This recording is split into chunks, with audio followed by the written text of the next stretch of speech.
Habang pinagmamasdan ni Margaret ang mga batang babae na nagtatawanan at nagsasaya, naisip niya kung naranasan na ba ni Lorca ang matakot o itakwil ng iba. Umiling si Roland na nagpapaliwanag na kung hindi niya iyon naranasan, maaaring hindi siya nakarating sa Neverwinter. Kahit sa malayong katimugang lupain kung saan siya lumaki at nanirahan sa buong buhay niya. Kung saan ang mga mangkukulam ay itinuturing na mga diyosa, ang kanyang naiibang anyo ay naging dahilan pa rin para mahirapan ng maraming tao para tanggapin siya. Bagamat mayroon pa ring ilang pag-iingat sa Neverwinter, ito ay mas hindi gaanong gaya sa iba. At sa unyon ng mga mangkukulam, ang pagtanggi ay talagang hindi umiiral at ang isang bagong kapatid ay palaging tinatanggap ng may bukas na palad. Si Thunder ay sumingit sa kanyang sariling mga iniisip, na nagsasabing ang pinakadakilang kinatatakutan ng sangkatauhan ay ang hindi alam. Nang una siyang magsimula bilang isang explorer, ang kanyang plano ay ang yumaman, ngunit ngayon ay gusto na lamang niyang makita ang mas maraming bahagi ng mundo hanggat maaari sa kanyang buhay. Mayroong hindi mabilang na mga misteryo na naghihintay na matuklasan, at naniniwala siya na kung ang mga tao ay hindi maglalakas loob na lumabas, mananatili silang nakakulong magpakailanman sa isang maliit na piraso ng lupa, nagapos ng kanilang sariling mga takot. Itinaas ni Roland ang kanyang baso bilang buong pusong pagsang-ayon. Sa katunayan, naniniwala siya na kung magpapatuloy si Thunder sa pag-iisip sa ganitong paraan, walang alinlangan na itatala siya sa kasaysayan bilang ang pinakadakilang explorer. Ipinag-ugnay ni Thunder ang kanyang baso na may ngisi, na nagpapasalamat kay Roland sa mataas na papuri at nangangakong hindi siya bibiguin sa paglalakbay na ito. Samantala, pinanood ni Margaret ang mga mangkukulam, na nawala sa pag-iisip sandali bago lumingon kay Roland na may alinlangan na kahilingan. Hinikayat siya ni Roland na sabihin ang kanyang iniisip, at nagpaliwanag si Margaret. Sa simula, plano niyang bumalik si Joanne sa fjord pagkatapos ng ekspedisyon. Naniniwala siya na ang buhay sa dagat ay malungkot, at ayaw niyang magpatuloy si Joanne sa pagiging mag-isa. Ngunit ngayon, nagbago na ang kanyang isip, gusto niyang ipagkatiwala si Joanne sa pangangalaga ni Roland. Tinanong ni Roland kung gusto niyang iwanan si Joanne sa Neverwinter. Tumanggaw si Margaret na nagpapaliwanag na kung mananatili si Joanne sa fjord, ang kanyang mundo ay mananatiling maliit, na may ilang pagkakataong makipag-usap sa sinuman. Sa Neverwinter, maaaring magkaroon si Joanne ng mga tunay na kaibigan. Dinala ni Margaret si Joanne mula sa dagat, na umaasang makakahanap siya ng isang mas mahusay, mas welcoming na lugar na mapapabilangan, at malinaw na ang Neverwinter ang pinakamahusay na pagpipilian. Nang walang anumang pag-aatubili, sumang-ayon si Roland, pagkatapos ng lahat, ang unyo ng mga mangkukulam ay nilikha para mismo sa layuning iyon. Ngumiti si Margaret, relieved, at yumuko sa kanya, na nagsasabing ang kanyang mga salita ay nagbigay sa kanya ng kapanatagan. Ang lahat ay bumalik sa kanilang mga silid. Sinusubukan ni Lily na magbasa, ngunit ang paulit-ulit na bulungan sa malapit ay nagtutulak sa kanya para minas. Paulit-ulit, si Rem ay nagbubulong-bulong tungkol sa kanilang pagkatalo, at sa wakas, hindi na matiis ni Lily. Lumingon siya at sinabing tumigil na siya at matulog na lang. Si Rem, na nakahiga sa kama, ay umiyak tungkol sa kung paano natalo ang kanilang detective squad, na mukhang mas miserable ngayon. Sigurado na siya na nakabuo siya ng perpektong plano para i-recruit ang mga bagong mangkukulam, ngunit ang lahat ay nawala. Mula sa kanyang naobserbahan, ang koponan ni Lightning ay parang hindi man lang nagkakaintindihan. Paano sila nakapag-usap? Sa anumang paraan, pareho na sila ngayon ng bilang ng mga miyembro, at kahit ang titulo ng pinakamalaking squad ay nawala na. Naisip ni Lily na ang grand plan ni Rem ay hindi man lang gumana, dahil natalo siya bago pa man sumubok ang kabilang koponan. Ngunit ayaw niyang ipamukha ito.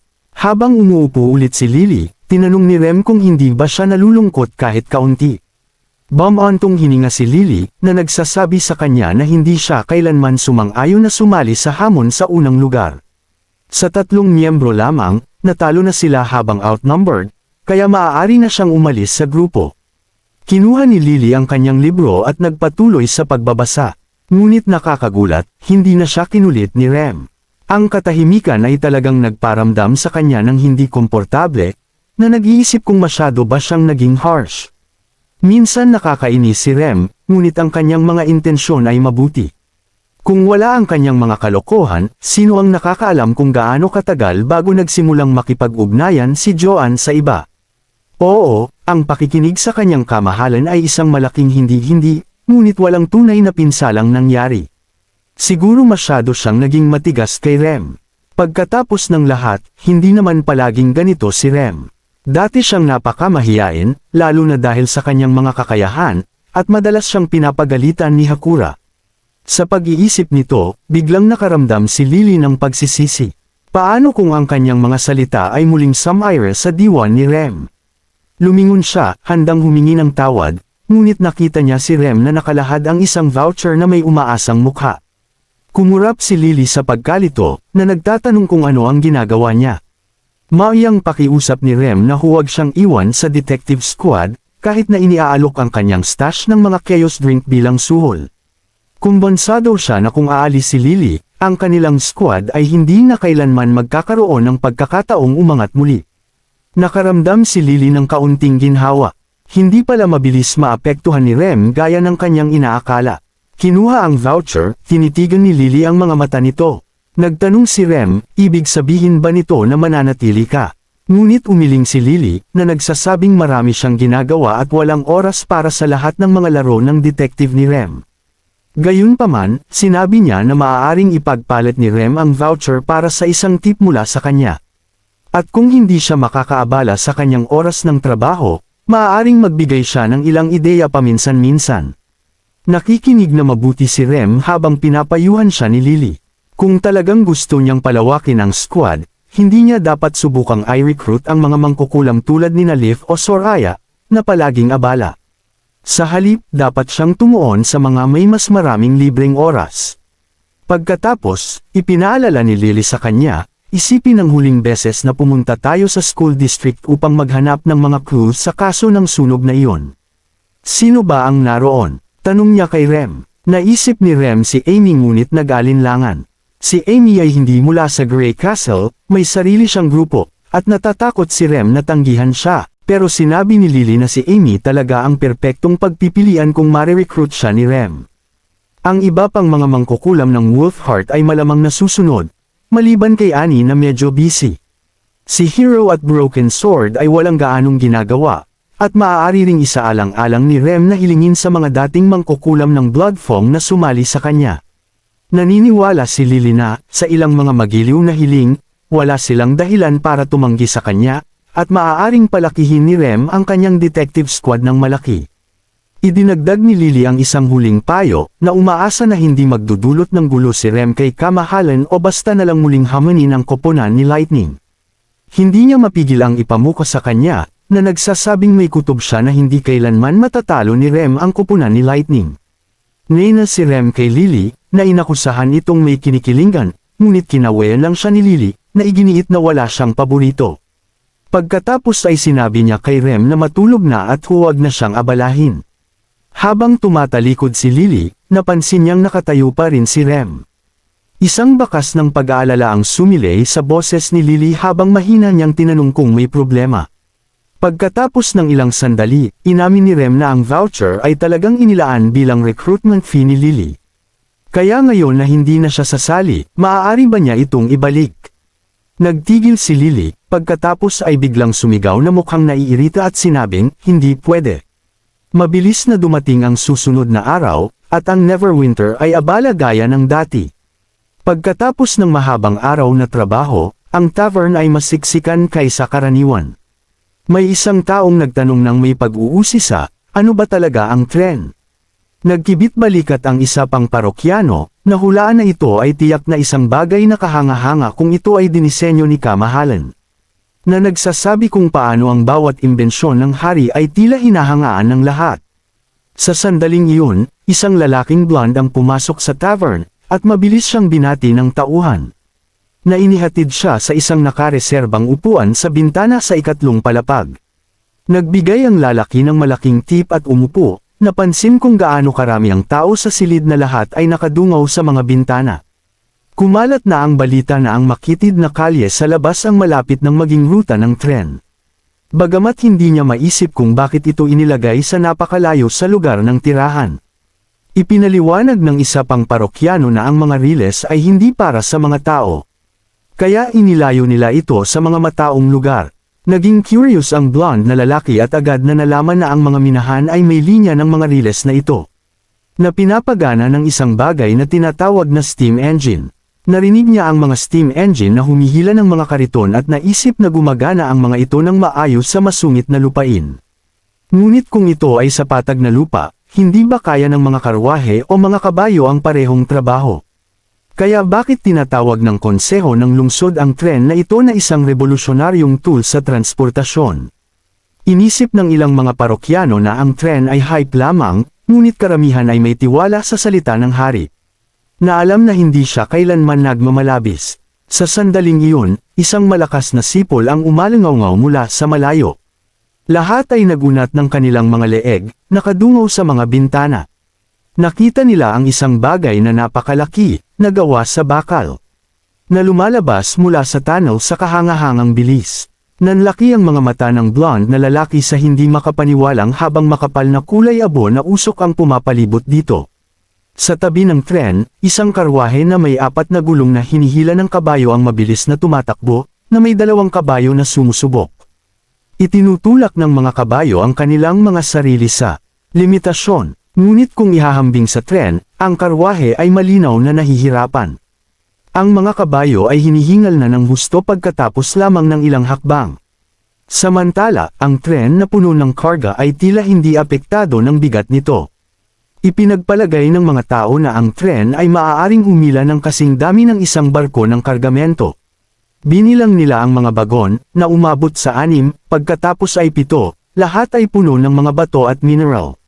Naisip ng blonde na lalaki sa kanyang sarili na ang isang steam engine na nakatigil sa isang pasukan ng minahan upang humila ng mga kariton ay isang bagay.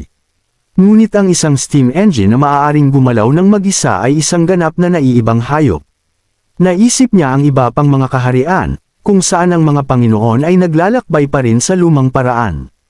Ang lumang paraan sa ibabaw ng mga cobblestone o maputik na mga kalsada sa pamamagitan ng mga karwahe. Ngunit ang tren na ito ang kinabukasan ng transportasyon, na nagbubukas ng isang bagong larangan ng mga posibilidad. Siguro dumating na ang kinabukasan, ngunit hindi pa ito nangyayari para sa lahat. Pagkalipas ng 3 araw, iniulat ni Berev kay Roland na ang mga aplikasyon sa paninirahan ay tumaas ng 60%. Kumpara sa karaniwang rate na ang kalahati ay nagmula sa mga taong lumipat sa loob ng huling 2 buwan. Ipinaliwanag ni Berev na ang average na oras na kinakailangan ng mga bagong dating upang isumite ang kanilang mga aplikasyon ay bumaba mula sa 5 buwan hanggang 3.5 buwan lamang. Isang bahagyang pagbaba sa mga aplikasyon, ngunit hindi lamang walang pagbaba. Sa katunayan, ang mga numero ay tumataas na ngayon. Malinaw na, ang mga tao ay hindi gaanong nag-aalala tungkol sa banta ng demonyo. Tulad ng para sa demonstrasyon ng tren. Ito ay isang napakalaking tagumpay. Ang City Hall ay nakatanggap pa ng maraming mga kahilingan mula sa mga mangangalakal, lahat ay sabik na makipagkita kay Roland, malamang na upang talakayin ang tren. Inutusan ni Roland si Berev na tanggihan ang mga pulong. Sa ngayon, ang tren ay hindi isang produkto na ibinebenta, at kahit na ito ay ibebenta, ang presyo ay higit pa sa kanilang makakaya. Sa halip, inutusan niya si Berev na alukan sila ng iba pang mga kalakal, tulad ng mga lumang steam engine ng unang at ikalawang henerasyon na pinalitan na. Sa pag-iisip nito, alam nating lahat na revolusyonaryo ang mga tren, ngunit tiyak na magdadala ang mga ito ng polusyon. Siguro balang araw ay makakahanap si Roland ng isang mangkukulam na may kapangyarihang linisin ang hangin. Anyway, huwag tayong mawala sa usapan. Balik sa kwento, napagpasyahan niyang magandang panahon na para itulak ang mga reserbang hukbo. Sumang-ayon si Berev bagamat curious siya kung talagang iniisip ni Roland na lalala ang mga bagay-bagay. Ipinaliwanag ni Roland na ito ay isang pag-iingat lamang. Pagkatapos ng lahat, ito ay isang laban para sa kaligtasan ng sangkatauhan, at kailangan nila itong seryosohin. Marami ang dapat ihanda, at mahalaga ang bilang ng mga tropa dahil kakailanganin nila ang tuloy-tuloy na daloy ng mga reinforcements mula sa likod. Kasama sa pagbuo ng reserbang hukbo, naramdaman ni Roland na oras na para magsimulang mag-recruit ng bagong batch ng mga sundalo. Gusto niyang makita ang bilang ng unit ng labanan na humigit sa 10,000 sa pagtatapos ng buwan ng mga demonyo at pinaalalahanan si Berev na tiyakin na mayroon silang mga mapagkukunan upang suportahan ang pagpapalawak na ito.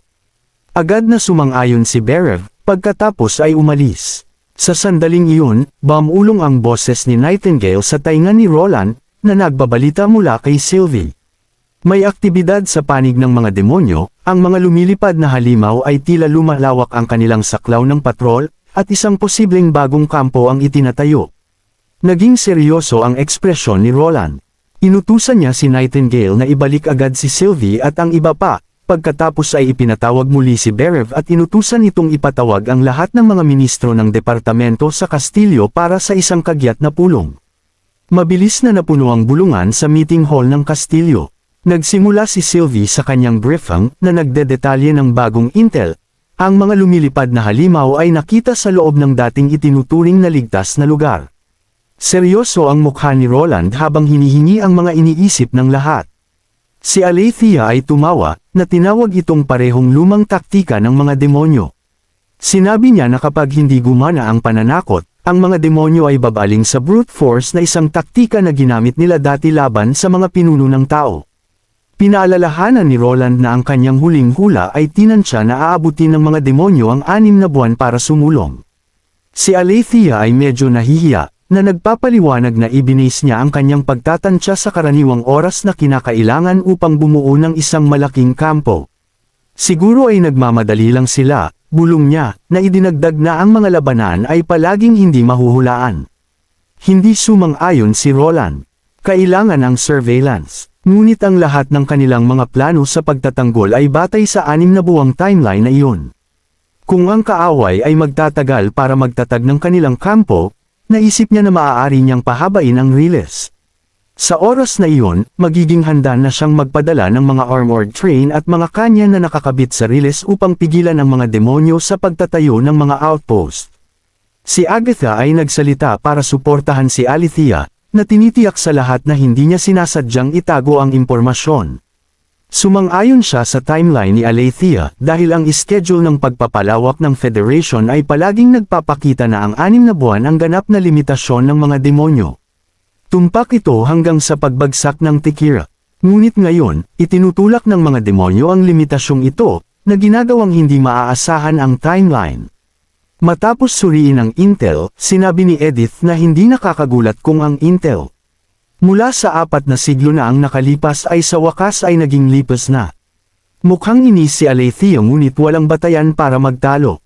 Napansin ni Roland na si Edith marahil ang nag-iisa sa silid, bukod sa kanyang sarili na handang tumayo laban sa mga mangkukulam ng Tikira. Hinikayat ni Pasha si Alethea na huminahon, na iminungkahi na ang mga malalaking nilalang na buto ay maaaring nagpapabilis sa pagpapalawak ng mga demonyo o na mayroon silang ibang mga motibo. Kung hindi agad-agad na pag-atake ang kanilang layunin, ang pagtatayo ng mga outpost ng mas maaga ay makatwiran, lalo na dahil ang mga supply ng pulang hamog ang nagdidikta sa laki ng kanilang outpost. Idinagdag niya na dapat nilang iwasan ang pagtatalo at mag-focus sa mga utos ng hari. Natuwa si Roland sa kanyang tugon, napansin na hindi lamang pinawi ni Pasha ang tensyon kundi nagpakita rin ng konsiderasyon sa kanya. Tumayo si Roland at inutusan ang unang hukbo na maghanda sa pagkakalatag, na agad namang sinagot ni Axe ng, "Opo, kamahalan." Nakaramdam ng ginhawa si Pasha sa determinadong diskarte ni Roland, na binanggit na ang pagpapabehe sa mga galaw ng kaaway ay magiging suicidal sa nalalapit na digmaan. Lumingon kay Edith, inutusan ni Roland ang kanyang departamento ng mga tauhan na magpresento ng kahit isang maisasagawang plano sa paglubog ng araw kinabukasan, kumpleto sa mga detalyadong simulation. Pagkatapos ay nagpahayag ng kanyang pag-aalala si Furlan, na binanggit na dahil sinasakop ng mga lumilipad na halimaw ang rehiyon, malamang na mabubunyag ang paggalaw ng unang hukbo. Kinilala ito ni Roland ngunit sinabi na kailangan nilang makita ang isang plano bago sumabak sa mga detalye. Kinabukasan, bumalik si Edith na dala ang plano, na mukhang pagod na pagod. Nakita ang mga dark circle sa ilalim ng kanyang mga mata, tinanong ni Roland kung siya ay nagpuyat buong gabi. Naghikab siya, at inamin na dahil lahat ay nakikipagkarera sa oras, hindi lamang siya ang maaaring magpahinga. na sinabi kay Roland na ituring na lamang ito bilang kanyang paraan para makabawi sa kanyang pagkakamali. Naisip ni Roland sa kanyang sarili na si Edith ay may sama pa rin ng loob mula sa kanyang huling pagkakamali. Sa anumang paraan, sinuri niya ang plano sandali bago niya hiniling na ito ay buo din. Ipinaliwanag ni Edith na kung ang hukbo ay susulong gamit ang mga karaniwang pamamaraan ng pagmarcha, halos tiyak na mapapansin sila, at ang tagumpay ay lubos na nakasalalay sa commander. Kung walang tiyak na intel sa mga taktika ng kaaway, ang departamento ng mga tauhan ay naghanda para sa pinakamasamang senaryo. Simulation. Maaaring maabot ng unang hukbo ang layunin nito ngunit dahil sa dami ng demonyo maaring matalo sila. Sa 5,000 sundalo, mga kalahati lamang ang malamang na makabalik. Gayunpaman, ang mga mangkukulam ay magiging mas ligtas hanggat iniiwasan nila ang mga pabayang aksyon, maaari silang makabalik ng ligtas. Nakita ni Roland na ang senaryo ay nakakagulat na malupit at tinanong kung ang logistic ang problema. Sa simulation, ang ruta ng supply ay patuloy na inaatake, na pinipilit ang unang hukbo na hatiin ang kanilang mga puwersa para sa proteksyon. Ang pagpigil sa lahat ng mga ambush ay imposible, at ang patuloy na pagkawala ng kanilang mga commander ay magpapababa ng moral ng mga sundalo. Pagkatapos ng 1 linggo, ang mga pag-atake ng kaaway ay magiging lalong hindi regular, na ang pangunahing puwersa sa wakas ay maglulunsad ng isang pag-atake sa kampo ng mga demonyo. Bagamat maaaring magtagumpay sila sa pagsira sa outpost ng demonyo, ang kanilang rearguard ay masusunog.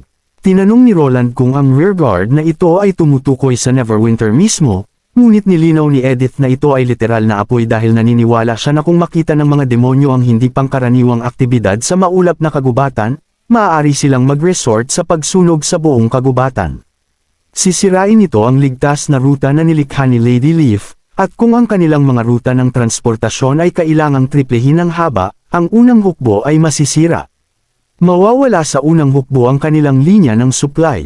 Kung wala ang kanilang kalamangan sa firepower, mapipilitan silang umatras. Idinagdag niya na ito ay isang simulation lamang. Bagamat maaaring overestimated nila ang bilang ng mga demonyo, mahirap sabihin ng may katiyakan. Habang sinusuri ni Roland ang plano, hindi niya maiwasang magtaka. Ang pagharap sa maraming bilang ng mga kaaway ay isang bagay, ngunit sino sa mundo ang nakaisip ng ideya ng pagsunog sa kagubatan? Tumangala siya at nagtanong ng malakas. Sa kanyang karaniwang kalmado na paraan, sumagot si Edith na ito ay ideya ni Furlon. Iminungkahi ng kanilang pagsusuri na, kung bibigyan ng sapat na oras, maaaring mapansin ng mga demonyo ang isang bagay. Mayroong kakaiba sa maulap na kagubatan, kaya hindi nila maaaring isantabi ang posibilidad. Naisip ni Roland na hindi sila nagpuyat buong gabi para lamang makabuo ng isang plano. Malinaw na sinusubukan nilang magbigay ng punto sa isang ito. Tumawa si Edith at iniabot ang pangalawang panukala.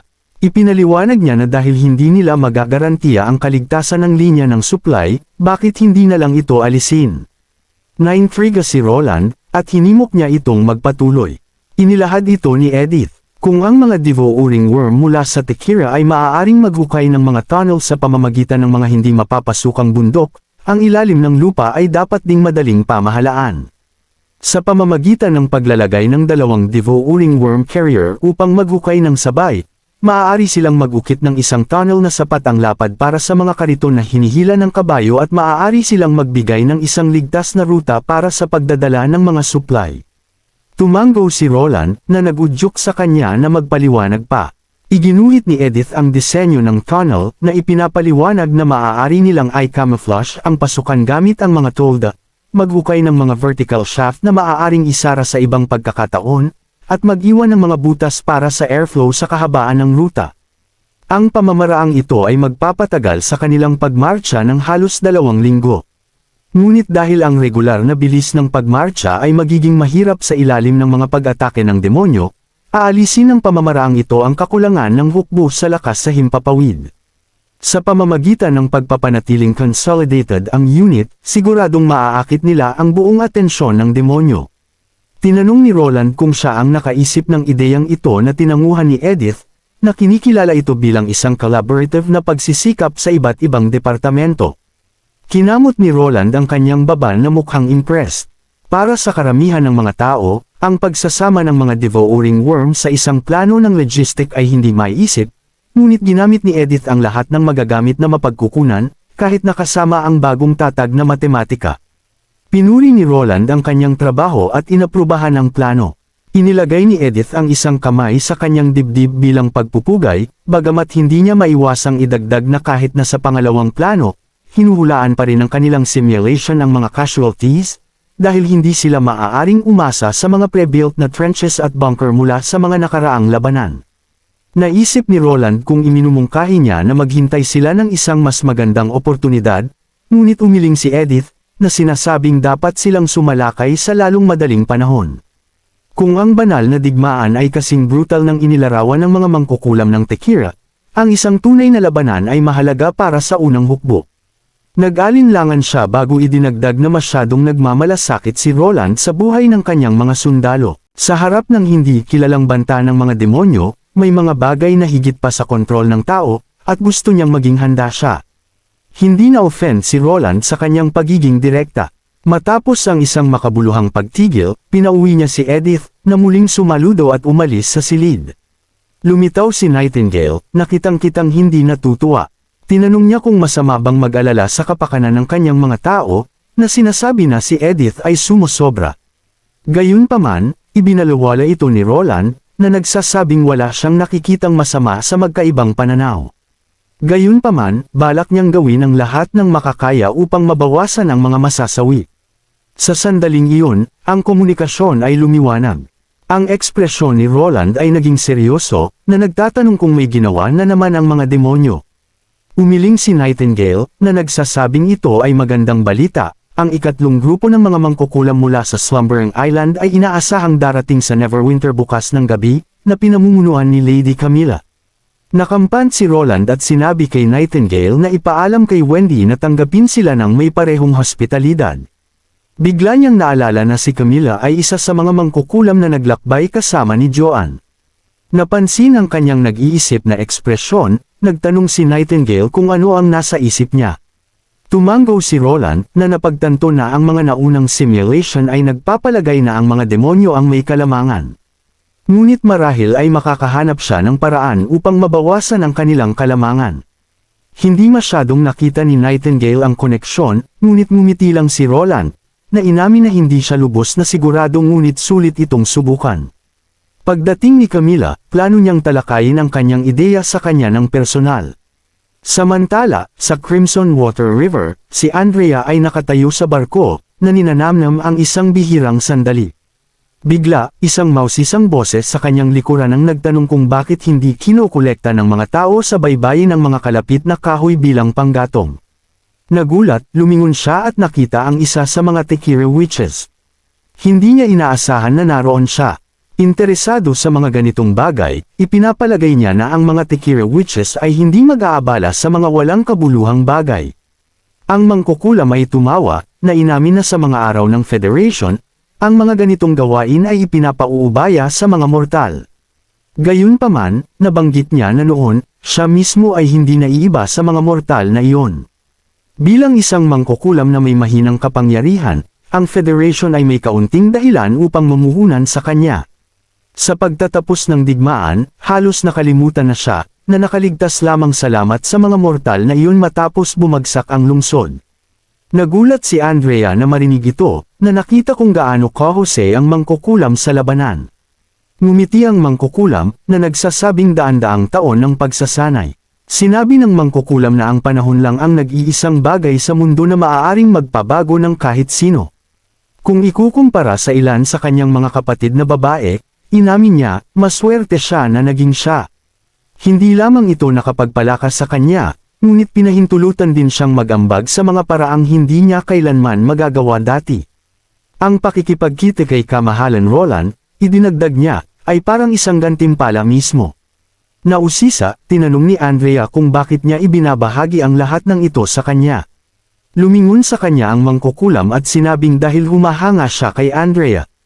Ipinaliwanag niya na ang kakayahan ni Andrea, kahit na ayon sa mga pamantayan ng Federation, ay maaring naging isa sa mga nangungunang mangkukulam sa labanan.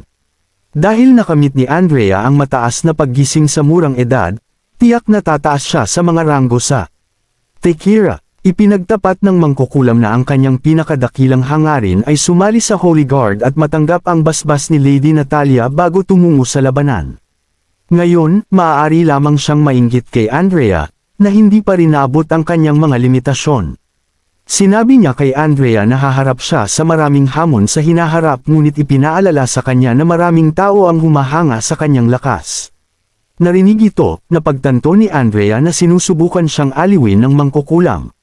Matapos ang lahat ng nangyari sa kaharian ng Dawn, mas malalim ang epekto nito kay Andrea kaysa sa kanyang ipinakita, at malinaw na napansin ito ng mangkukulam. Ngumiti si Andrea at nagpasalamat sa kanya. Sumagot lang ang mangkukulam na nagsasabi lang siya ng totoo bago bumalik sa kanyang silid. Sa sandaling paalis na siya, sinagot ni Andrea ang sagot sa kanyang tanong kung bakit walang kumukuha ng mga kahoy. Ito ay dahil hindi na ito kailangan ng Neverwinter para sa pagpainit. Ang mangkukulam ay nagbigay ng senadorias na okay nang hindi lumilingon, na nagsasaad na naiintindihan niya. Habang papalapit ang bangka sa Neverwinter, lalong tumindi ang pananibik ni Andrea. Sa sandaling iyon, narinig niya ang kakaibang huni ng isang kalapati, at bago pa siya makariyak, isang matabang kalapati ang sumugod sa kanya, na tumama mismo sa kanyang ulo. Kumukurap na hindi makapaniwala, napagtanto niya na walang iba kundi si Maggie. Hawak ang ibon sa kanyang mga kamay, tumawa si Andrea, na nagkomento na tila tumaba si Maggie. Tinanong niya kung gumagala na naman si Maggie, ngunit mabilis na umiling si Maggie, na nagsasabing ipinadala siya ni Kamahalan Roland upang sunduin si Andrea. Nagbagong anyo pabalik sa kanyang mas malaking anyo, inanyayahan ni Maggie si Andrea na sumakay, na ipinapaliwanag na sina Camilla, Spear, at ang iba pa ay naghihintay na. Maya-maya, nilipad siya ni Maggie sa lampas ng mga pader ng hangganan, kung saan nagtipon sina Roland at ilang iba pa upang salubungin siya. Malapit nang mapagtanto ni Andrea na ipinatawag siya ni Roland upang subukan ang isang bagong sandata. Kahit walang tulong ni Maggie, makakarating na sana siya sa daungan sa loob ng kalahating araw, ngunit ipinaalam sa kanya ni Roland na walang oras na sasayangin, ang unang hukbo ay aalis kinabukasan. Ibinuod niya ang mga kamakailang pag-unlad ng mga demonyo, na ipinapaliwanag na ang sandatang idinisenyo para sa kanya ay kailangang nasa maayos na kondisyon bago sila makarating sa pasukan ng Tano. Hindi maiwasang isipin ni Andrea na ang mga demonyo ay nagiging balisa, nasabik na gumawa ng kanilang hakbang kahit na medyo matagal pa ang pagbaba ng Red Moon. Dahan-daang binuksan ni Andrea ang lalagyan, na nagpapakita ng isang sandatang hindi pa niya nakikita dati.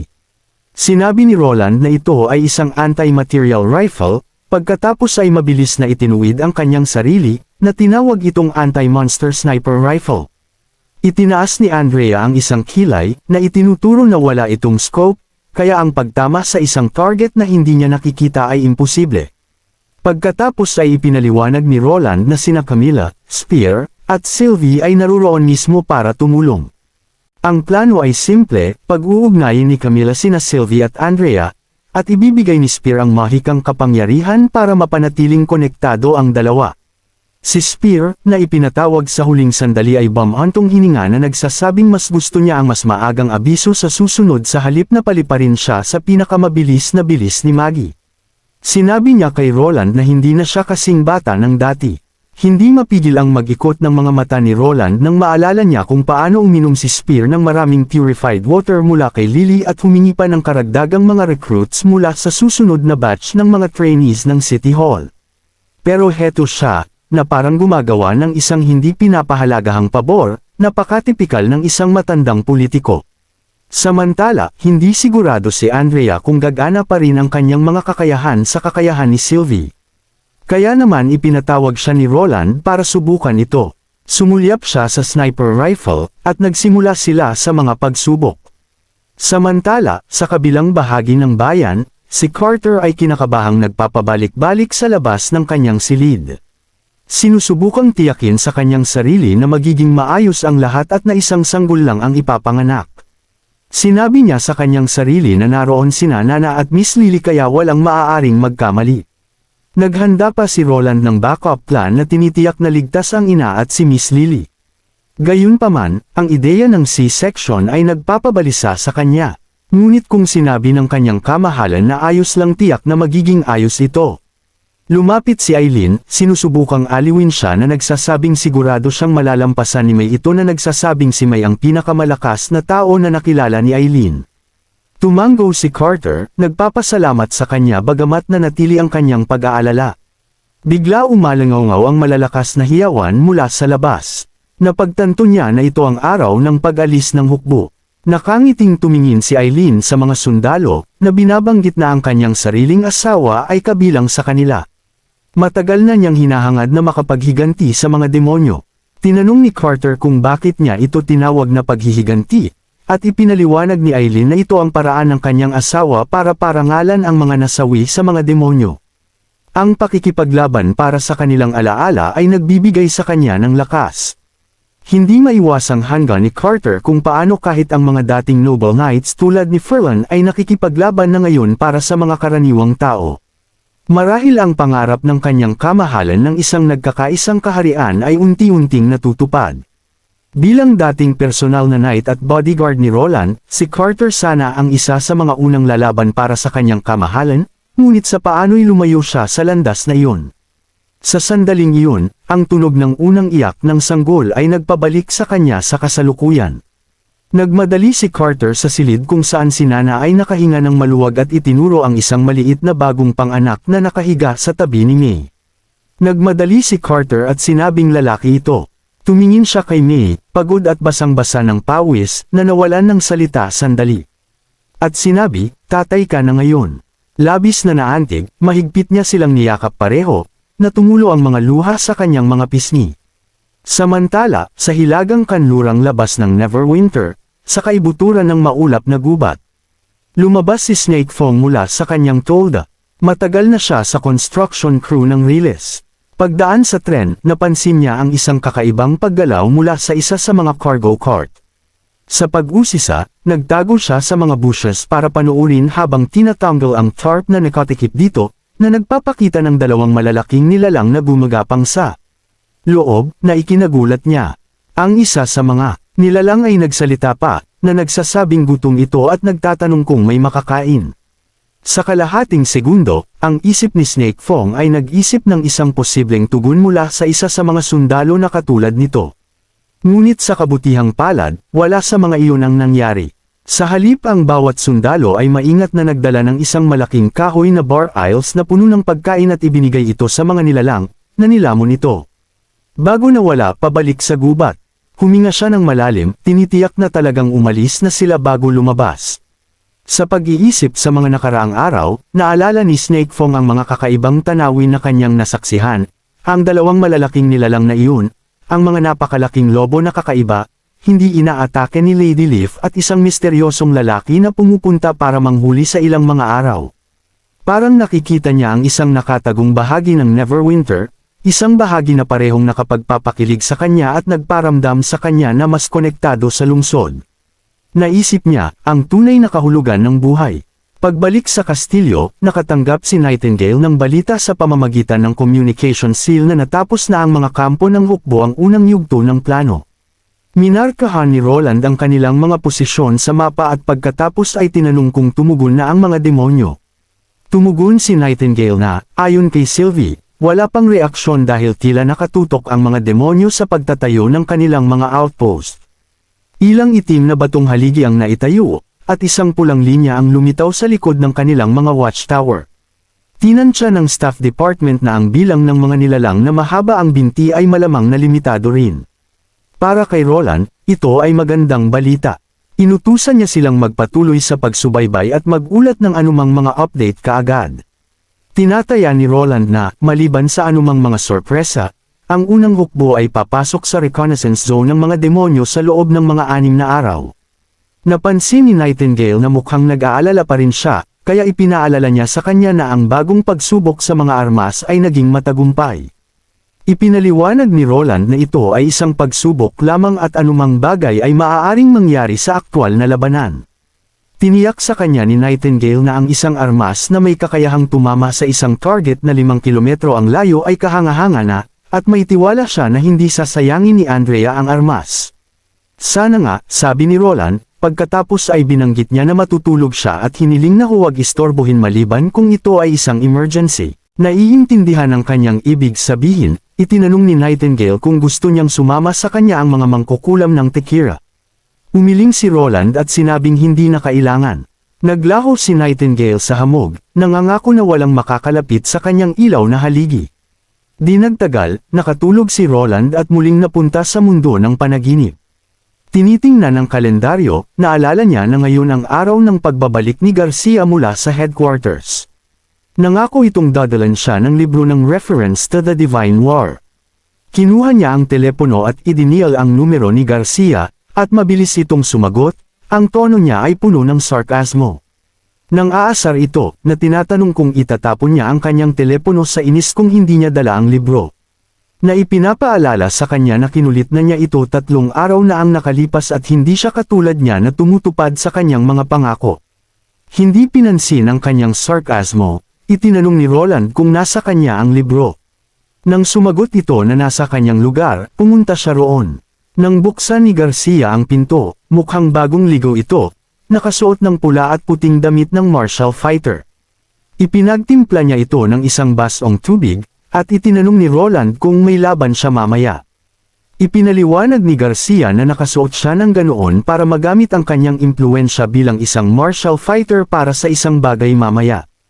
Akala ni Roland ay para ito sa isang ad, ngunit magpo-proteste pala ito. Tumawa ito, na tinatanong kung hindi ba siya nagbabasa ng dyaryo. Nalaman na nakatakdang giveaway ng korporasyon ang pader na nakapalibot sa kanilang kalye ngayon. Halos nakalimutan na ito ni Roland at napakamot sa ulo. Sumimangot si Garcia, ngunit bago pa ito makapagsalita, ipinaliwanag ni Roland na isa lamang siyang ordinaryong tao at ang kanyang kakulangan sa katanyagan ay hindi makakatulong sa layunin. Kinuha ni Garcia ang isang listahan na may mga pangalan ng mga residente mula sa kanyang gusali na handang sumama sa kanya sa protesta. Iginiit niya na kung mananatiling tahimik ang mga tao dahil lamang sa hindi sila isa sa kanila. Ang kanilang mga boses ay hindi papansinin. Nakatingin sa determinadong ekspresyon ni Garcia, nakaramdam si Roland ng kulot ng pag-aatubili na ituring ito bilang isang ilusyon lamang ng kanyang mundo ng panaginip. Kahit na alam niyang technically na isang figure lamang siya, ang makita siya ng ganito ay naging mahirap na baliwalain siya bilang isang anino lamang. Dahil dinala niya ang libro gaya ng ipinangako, napagpasyahan niyang sumama sa kanya sa protesta. Sa pag-scan sa listahan, napansin ni Roland sa isang pamilyar na pangalan at nakita niya ang demonyo na nakatira sa 5th floor. Kung dadalo ang demonyo sa protesta, maaari itong magbigay kay Roland ng pagkakataong masulyapan ang mga fragmento ng kanyang memorya. Mabilis siyang nakaisip ng dahilan, na binanggit na may isa pa siyang appointment mamayang hapon. Iniiwasan niya ang tingin ni Garcia, at hindi siya nito pinilit, basta na lang tumalikod na parang inaasahan na niyang hindi siya sasama sa protesta. Pagpasok sa kanyang kwarto, kinuha ni Garcia ang isang libro at ibinigay ito sa kanya.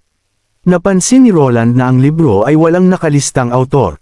Ipinaliwanag ni Garcia na ang manunulat ay naiulat na namatay bago ito matapos, at walang mahanap ang asosasyon na anumang record niya. Nagdududa si Roland dito, sa panahong iyon, laganap na ang pagtatala. At bilang isang martial fighter, ang autor ay dapat na nag-iwan ng kahit isang pagkakakilanlan. Gayunpaman, nagpasalamat siya kay Garcia, at tumawa lang ito bilang tugon. Pag-uwi binuksan ni Roland ang libro sa unang pahina nito. Ang pambungad na linya ay agad na nakakuha ng kanyang pansin. Binasa niya ito ng maingat at nakasulat, na, tayo ay nilinlang ng mga Diyos,